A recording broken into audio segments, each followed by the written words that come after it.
Hi guys, welcome to Maharashtra NCA CET 2024 preparation video. September is about to over और October चालू होने वाला है. सो रफली वी हैव 180 डेज का timeline for our preparation.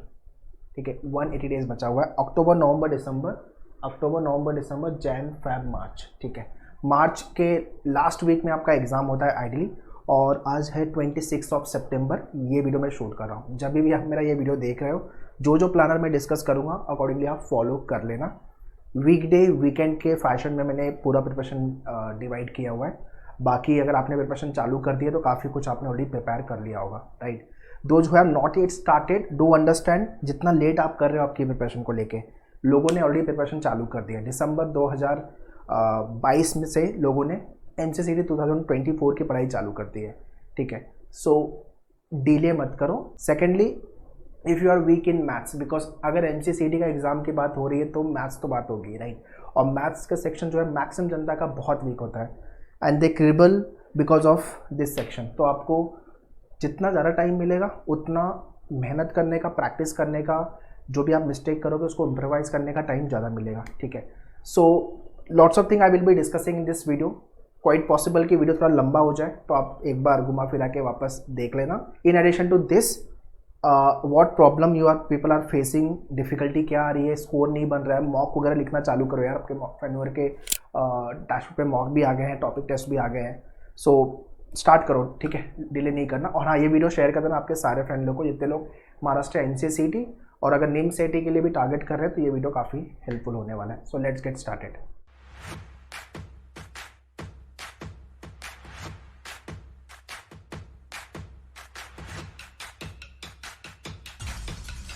So very first let's categorise what kind of aspirant you are. मतलब आप final year of graduation में अभी अपीयर कर रहे हो तो मुझे कमेंट में लिख के बताओ. अगर आपका ग्रेजुएशन हो गया है मतलब फिर तो पूरा टाइम अगर आप NCA CET फोकस कर रहे हो तो भाई टॉप मारना है तो टॉप 2 में जाना है, उसके नीचे सोचना ही नहीं है. In fact anyone who is starting there preparation, यही आपका टारगेट होना चाहिए. या तीसरा, वर्किंग प्रोफेशनल हो, मतलब जॉब कर रहे हो और उसके साथ साथ वीकेंड्स या तो फिर लेट इवनिंग में you get time for the preparation. तो आप जो भी कैटेगरी में आते हो, मुझे आपका मिनिमम 2.5 to 3 आवर्स डेली का चाहिए. ठीक है, अगर आप ये टाइम दे सकते हो 2 से 3 घंटा दिन का, तो अपन आगे ये वीडियो फिर आपके लिए काफ़ी इंपॉर्टेंट होगा. और इतना आपको देना ही पड़ेगा, इससे कम क्या ही दोगे. ठीक है, 2-3 घंटे आपको दिन के देने हैं. हाँ, सैटरडे संडे वीकेंड में अगर टाइम ज़्यादा दे पाओगे उट भी बेटर, उस समय आपको ज़्यादा टाइम देना पड़ेगा.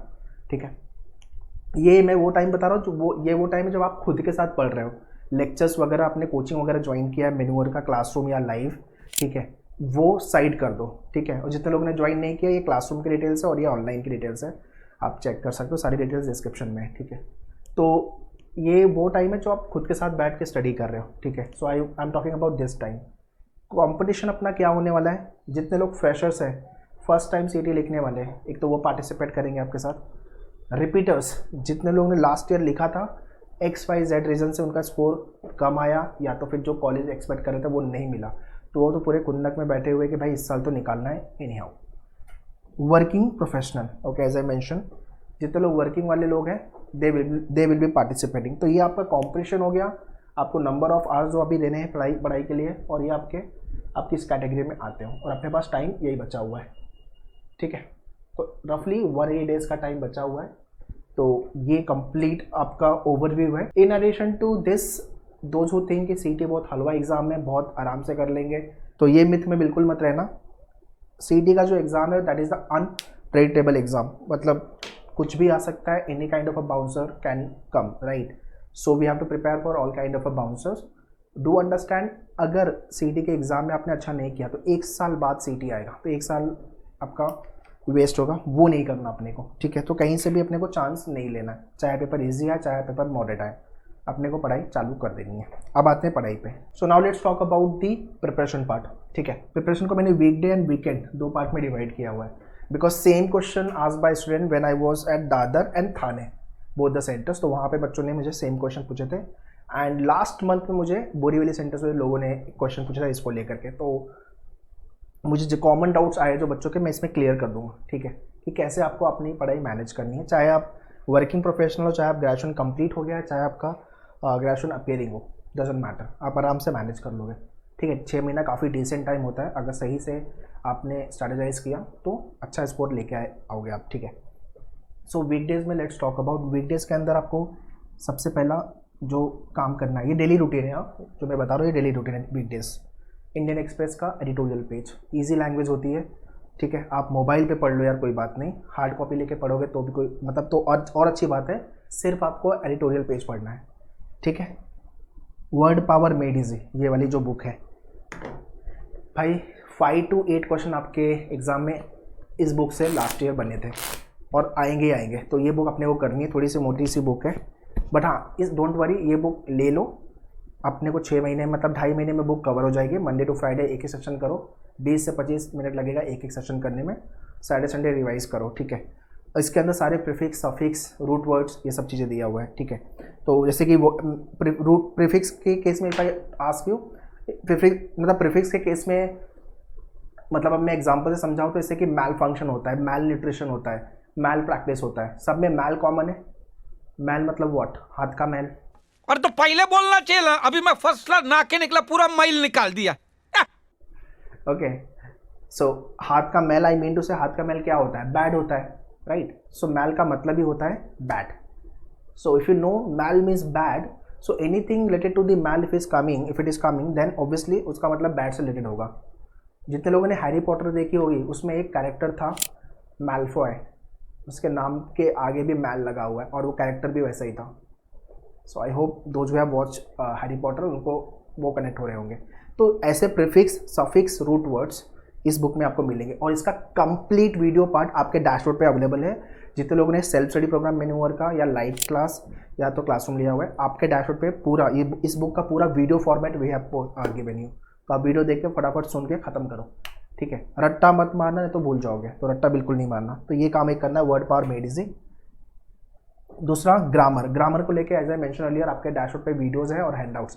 पहले हैंडआउट्स को डाउनलोड करो, 100 रूल्स का हैंडआउट्स है, उसको गो थ्रू करो एंड उसके अंदर एक्स्ट्रा रूल्स ऐड करो। वो आपको मिलेंगे आपके वीडियो जब आप देखोगे पूरे ग्रामर रूल के। आरसी रीडिंग कॉम्पिटिशन, इंग्लिश के वीडियोस, इंग्लिश के पूरे वीडियो देख के ख़त्म करने हैं। अक्टूबर आपका डेडलाइन होना चाहिए भाई, अक्टूबर तक मैं इंग्लिश का पूरा वीडियो देख के ख़त्म कर दूंगा। रफली 6-7 घंटे 8 घंटे लगेंगे, पूरा इंग्लिश का पूरा सिलेबस खत्म हो जाएगा। आधा घंटा देना है आपको। ठीक है, मैं टाइमर भी लिख दे रहा हूँ, इसको 45 मिनट्स, लेट से 30 मिनट्स में भी आपका हो जाए। Word power made easy 25 minute से ज़्यादा नहीं देना, 20 से 25 minute. Grammar 15 minute. RC reading comprehension 15 minute. Reading comprehension daily basis पे सॉल्व करना है, आपके मेन्यूअर के बुक में भी है, आपके डैशबोर्ड पे भी इजी टू मॉडरेट लेवल वाले जो है रीडिंग कॉम्प्रिहेंशन है आपके हैंडआउट्स में 500 क्वेश्चन का हैंडआउट्स है, वो सॉल्व करना है। ठीक है, इंग्लिश के वीडियो देखना है 30 मिनट्स एंड कॉन्ट 1 घंटा डेली का। ठीक है, तो इसको अगर हम कंबाइन करेंगे 30 दिस इज़ 1 आवर और ये आपका आधे घंटे, मतलब रफली 3 आवर्स हो रहा है। ठीक है, मैंने एडिटोरियल ऐड नहीं किया था, अगर आप ये नहीं कर रहे हो तो आपका आधा घंटा बचेगा, बट अगर ये करते हो तो अच्छा आपका इंग्लिश रीडिंग हैबिट डेवलप होगी, जो आगे इंटरव्यू में भी काम आएगी when you go on the job, और ओवरऑल जो पेपर रीडिंग का जो स्पीड है आपकी वो इंप्रूव होगी आपकी। तो डेफिनेटली करो। तो रफली 3 आवर्स आ रहा है, 2.5 to 3 आवर्स के अंदर आप कर लोगे। हो सकता है कोई सेक्शन में आपको जल्दी हो जाए। आप डेली आधे घंटे इंग्लिश के वीडियो देख के खत्म करो, मतलब अक्टूबर तक अपना पूरा खत्म हो जाएगा। ठीक है, अक्टूबर क्या मतलब almost like mid of October तक खत्म कर दोगे आप, और जब भी आपका लेक्चर होगा तब आप रिवाइज मारोगे। तो that is the best part कि इंग्लिश आपको करके खत्म करो। इंग्लिश में if you understand the data, आपका बेसिक ग्रामर अच्छा है, आपका वोकैब अच्छा है, तो no any faculty can teach you English, you can easily hit good score. But ये सब एक्टिविटी नहीं कर रहे हो, रीडिंग नहीं कर रहे हो, ग्रामर पे काम नहीं कर रहे हो और सोच रहे हो कि मैं रट्टा मार के इंग्लिश कर लूँ, तो नहीं होगा इंग्लिश वैसे। ठीक है, मैथ्स डेली बेसिस पे 1 घंटा मैथ्स को देना है। मैथ्स से तो डेली बेसिस पे कनेक्टेड रहना है। जितने लोग वीक हो मैथ्स में, पैथेटिक है या बहुत घटिया है आपका मैथ्स, बहुत कॉन्फिडेंट नहीं आ रहा है कि नहीं बनेगा, आप 1 घंटा डेली का देना चालू करो हर टॉपिक को लेके। And as I mention earlier कि आपके एमसीजीडी के एग्जाम में एप्टीट्यूड वाला मैथ्स सबसे ज़्यादा आएगा, लाइक अरिथमेटिक हो गया, ज्योमेट्री हो गया, मेंसुरेशन हो गया, ट्रिगो हो गया आपका। ठीक है, ये वाले क्वेश्चंस आपके ज़्यादा आएंगे एग्जाम में। ठीक है ना, तो नंबर्स वाले क्वेश्चन हो गए आपके, परम्यूटेशन कॉम्बिनेशन प्रोबेबिलिटी वाले क्वेश्चन आए थे लास्ट ईयर, तो ये सब ज़्यादा आएगा। उसके बाद जो एडवांस मैथ्स हो गया, जैसे लॉगरिथम हो गया, प्रोग्रेशन हो गया, आपका सेट थियरी हो गया, फंक्शन हो गया, स्टैटिस्टिक्स हो गया। ठीक है। ये सब पे आपको ग्रेजुअली सेकेंड मतलब पहले ये खत्म कर लो एप्टीट्यूड वाला पार्ट, फिर इस पे काम करो आप, ठीक है ना। तो 1 घंटा आपको डेली का इस पे देना है। अब इसको आप मैन्योर के डैशबोर्ड पे सारे वीडियो दिए हुए टॉपिक को वो देखो, बुक जो मिली है आपको मैन्योर की उससे प्रैक्टिस करो और लेक्चर अटेंड करो। मतलब डेली, मेरा कहने का मतलब ये है कि अगर आपने ये वीक में मान लो कि 2 टॉपिक आपका मैथ्स का और 1 टॉपिक इंग्लिश का हुआ है, उसकी प्रैक्टिस नेक्स्ट वीक या उसके नेक्स्ट वीक तक हो जानी चाहिए। ऐसा नहीं कि आज ये हो गया है, मैं 2 महीने बाद उठा रहा हूँ प्रैक्टिस के लिए, तब तक तो काफ़ी कुछ भूल चुके रहोगे आप। And this is what the mistake done by many of the aspirant कि भाई बहुत लाइटली ले लेते हैं प्रिपरेशन। भाई अगर आप इतना लाइटली लोगे तो इट इज़ आपका स्कोर भी बहुत लाइट ही आएगा। तो it is always advisable what ever topic you have done, आपका अगर लेक्चर हो गया है, ठीक है, तो उसकी प्रैक्टिस नेक्स्ट वीक या सेम वीक तक करके खत्म करो, डिले नहीं करना। और उसके 1 महीने बाद उस टॉपिक को वापस रिवाइज करना है। एक ये भी क्वेश्चन होता है बच्चों को कि रिवाइज कब करें। भाई रिवाइज 1 महीने बाद उस टॉपिक को वापस टच करना है, तो आप भूल जाओगे। 6 महीने बाद उठाओगे, 3 महीने बाद उठाओगे, टॉपिक भूल चुके रहोगे आप क्या पढ़ा था मैंने। And while you are studying the topic do have your notes. English का एक नोट्स बुक अलग, मैथ्स का अलग से बुक, लॉजिक का अलग से बुक, क्वांट वाली बुक में सारे नोट्स लिखे हुए हैं आपने, तो उसको फटाफट करके गो थ्रू करके रिवाइज कर ले जब भी आप टेस्ट लिखने जा रहे हो। मेक श्योर कि ये वीक में अगर आपका टॉपिक हो गया, नेक्स्ट वीक तक आपने प्रैक्टिस कर ली, उसके बाद वाले वीक या सेम वीक में उसी वीक में आपका टेस्ट लिखे खत्म हो जाना चाहिए। मतलब वो टॉपिक बहुत अच्छे से अपना हो गया। आपके डैशबोर्ड पे इजी, मॉडरेट, डिफिकल्ट फॉर्मेट में टॉपिक टेस्ट है। आप इजी वाले कर लो, मॉडरेट वाले कर लो, आई एम ओके। डिफिकल्ट वाले नहीं बनेंगे कोई बात नहीं, वो टफ भी है, अगर नहीं बनता है कोई बात नहीं, but at least easy and moderate वाले करके खत्म करो। ये सेम चीज़ मैं हर लेक्चर्स में बोलता हूँ, लाइव क्लास ले रहा हूँ मैं, चाहे क्लासरूम ले रहा हूँ, in every session I keep on saying. But वही है, कुछ लोग फॉलो करते हैं, कुछ लोग फॉलो नहीं करते, कांट हेल्प। सो अगर आप सीरियस हो आपके एग्जाम को लेके, आपके करियर को लेके, तो स्टार्ट करो, ठीक है। ओके, वीकेंड में क्या करना है आपको? सैटरडे संडे आ रहा है, तो सैटरडे संडे हमें movie, OTT platform, boyfriend girlfriend, यहाँ से सब इन सबको साइड करो, फैमिली फंक्शन। एंड या अक्टूबर आ गया है, नवरात्रि, दिवाली, क्रिसमस, दारू पार्टी है ना, and number of things will be coming up. तो इन सबको सबसे दूर रहो, मतलब बच के रहना है, ठीक है। टाइम वेस्ट नहीं करना, बिकॉज हमारे पास टाइम नहीं। ये सब फेस्टिवल में 1 महीना अलग से निकल गया, और अगर आपका फाइनल ईयर ऑफ ग्रेजुएशन है तो वहाँ पे भी आपको टाइम देना पड़ेगा, ठीक है। सेमेस्टर वाले एग्जाम्स आएंगे वगैरह वगैरह, ठीक है। तो आपके पास मिला जुला के 4-5 महीना ही है, 180 दिन तो बिल्कुल भी नहीं है, 150 के आसपास का टाइम आप बोल सकते हो। तो वीकेंड में आपके पास एटलीस्ट 6 से 8 घंटे डेफिनेटली मिलेंगे, उससे ज़्यादा मिल रहा है तो वेल एंड गुड। तो वो टाइम आप मैथ्स को और दो एंड लॉजिक को प्रैक्टिस करने के लिए दो, क्वांट एंड लॉजिक प्रैक्टिस करने के लिए डालो आप। और जो आपने पूरा वीक पढ़ा है उसका रिवीजन वो होना चाहिए आपका, ठीक है। तो मैथ्स एंड लॉजिक की प्रैक्टिस सैटरडे संडे, मतलब अगर आप सैटरडे संडे 8-8 घंटे भी दे रहे हो तो 16 घंटे होते हैं। अगर 6-6 घंटे भी दे रहे हो तो भी आपके आराम से 12 घंटे हो रहे हैं प्रैक्टिस के लिए, विच इज़ वेरी गुड, राइट। मतलब अगर आप वीक में 3 घंटे दे रहे हो आपके इस सारे टॉपिक को, मैं सिर्फ मैथ्स का पकड़ लूँ, 1 घंटे आप मैथ्स के दे रहे हो, मंडे टू फ्राइडे 5 घंटे हो गए। सैटरडे संडे अगर आप 3-3 घंटे सिर्फ मैथ्स की बात कर रहा हूँ, 6 घंटे दे रहे हो आप, तो almost like 6 hour on weekend, 5 hours on weekdays. मतलब पर वीक आप आराम से 10 से 12 घंटे के आसपास दे रहे हो। तो आपका पूरे मंथ में कितना हो गया? Around 45 to 50 hours, 48 to 50 hours हो रहा है, which is very decent number. मतलब 4 महीने मतलब 200 घंटे आपने मैथ्स को दे दिया। भाई आप कहीं से भी मैथ्स में वीक हो ये बोल ही नहीं सकते हो, आपने ग्रिल काफ़ी अच्छे से पढ़ाई की है।